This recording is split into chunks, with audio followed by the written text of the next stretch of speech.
Now Calvin's world, Geneva stage. 1600, no rewind the page. 1560, exile hands. Print a Bible for Protestant lands. English exiles far from home, not Under Bishop, Pope, or Rome. Knox and Coverdale in the scene. Geneva builds the study machine. Not just text in simple view, but Notes to tell you what it means to. margins loaded, maps in place. Summaries guiding every case. So when they say, just scripture plain, the Geneva margins, explain the game. they didn't read the text alone. They read it through a system shown. Calvin didn't translate each line, but his theology shaped the spine. Geneva breathed his reformed air, election, covenant doctrine there. Romans 9 gets framed one way.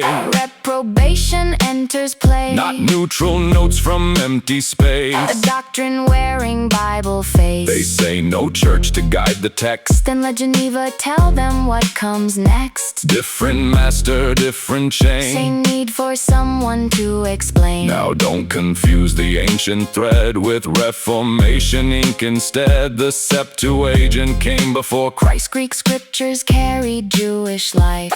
3rd century BC, it starts Greek words crossing lands and hearts. Used by Jews where Greek was read, then by the church as faith was spread. But Geneva, 1560 born. Comes after councils, after canon torn. Not ancient witness from the start, But Reformation taking part. one is old before the cross. One comes after church world loss. So don't trade ancient Christian ground For notes that later men wrote down. And yes, Geneva kept them there, Apocrypha in printed care, but set apart a lesser place. Useful books, but not full grace. That framing taught the reader's eye where to trust and where to deny. Not Bible only, Clean and bare, but commentary shaping prayer. you don't need Rome. That's what you claim. Then Geneva whispers all the same. This book counts less, that doctrine's true. Somebody's always guiding you.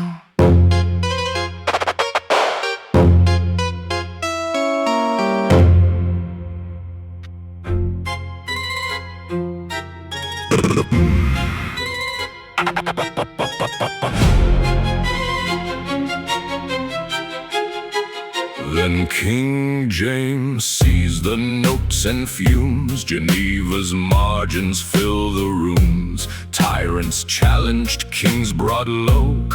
That kind of Bible had to go. 1604, he sets the frame. 1611 bears his name. No rebel notes beside the page. No margins poking royal rage. So watch the chain, it starts to show. Authority shifts to where readers go. Church to Calvin, Calvin to notes. Then kings decide what version floats. This is Bible telephone. Each man grabs the sacred throne. Ancient text through modern claims. New footnotes, new frames, new names. You say the Bible reads alone. And why the notes beside your own? Why the pastors, why the guides? Why the system's taking sides? When one authority gets denied, 1,000 smaller ones divide. You don't escape authority, you just choose one you refuse to see. Septuagint, ancient stream, Geneva, Bible, reform machine, KJV, the crown approved tone, Apocrypha cut, then mostly unknown. That's the trail, That's the game, same book filter. through each claim. You call it clear, But history shows whoever guides the reader grows.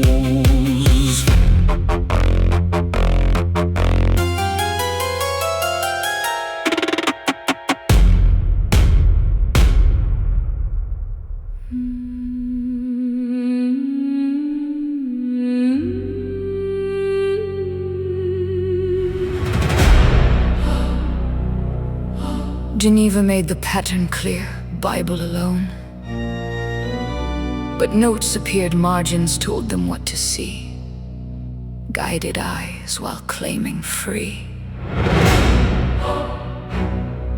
The margins preached, the headings led. They shaped the way the page was read. No pope in sight, but do not miss, a Protestant lens still governed this. Then print got power, money weighed. The canon shifted by who got paid. Not councils now, but boards and names. Committees playing sacred games. Now 1820s name the scene. Apocrypha controversy, sharp and mean. British and foreign Bible society gets pulled into canon anxiety. Mission Bibles, foreign lands, money moving through Protestant hands. Should those books be printed too, or cut from what the public knew? The fight was not, did books exist? The fight was, should they stay in list? Not, did Rome write them yesterday? But should our funds still make them stay? Scotland rises sharp and loud, not impressed, not soft, not bowed. Edinburgh, Glasgow branches press against the Apocrypha funding mess. Robert Haldane takes the lead. William Thorpe joins the creed. 1821 begins a campaign against those printed skins. They said British funds should not print those books in Bible stock. Not even overseas with care, not even where those books were there. And Rue Thompson joins the flame. Scottish leaders press the claim. No compromise, no blended shelf, no funding books. They question themselves. Reason one, the price was high. Fewer pages, cheaper supply. Mass distribution, mission speed. Trim the book to meet the need. Reason two, the Catholic threat those books made. Protestant sweat, read them too long and the cracks appeared. Catholic claims got way too clear. Prayers for the dead works with grace. Tradition staring them straight in the face. Ancient church claims back in place. Too many readers started to see the Catholic case was not fantasy. So if those books stayed in every hand, Rome might not be so hard to understand.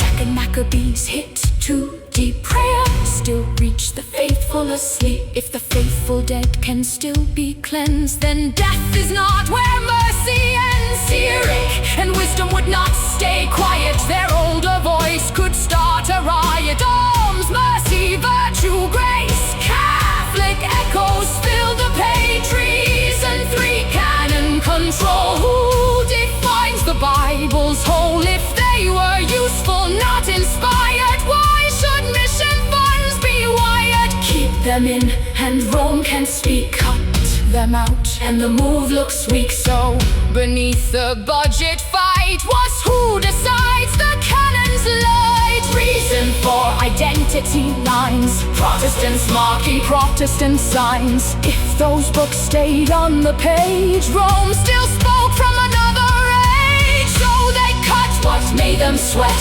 Drew the border, paid the debt. Against the past, against the throne, they made the smaller canon known. Print it fast and spread it wide. Then call the cut the faithful side.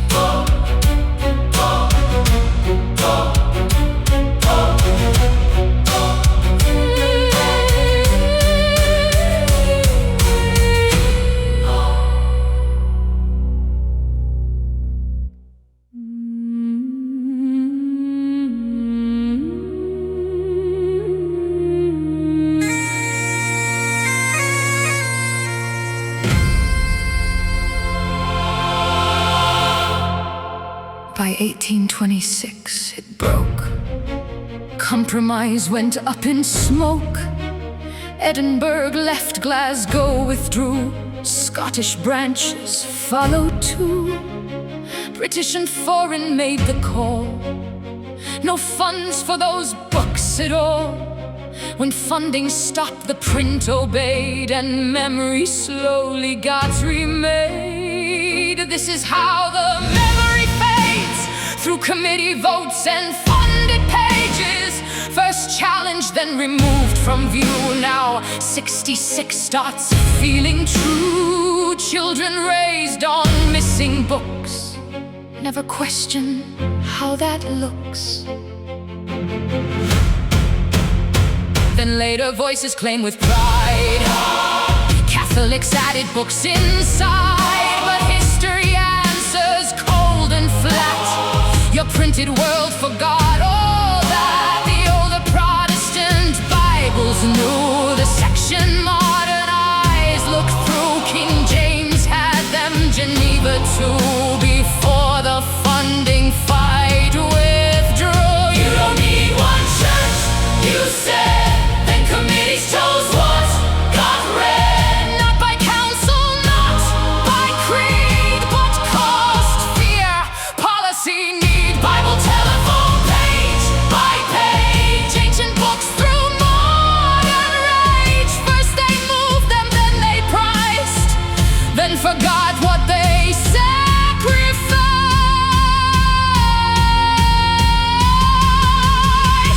1804 English cuts begin. 1821 Scots press in. 1826 the funding door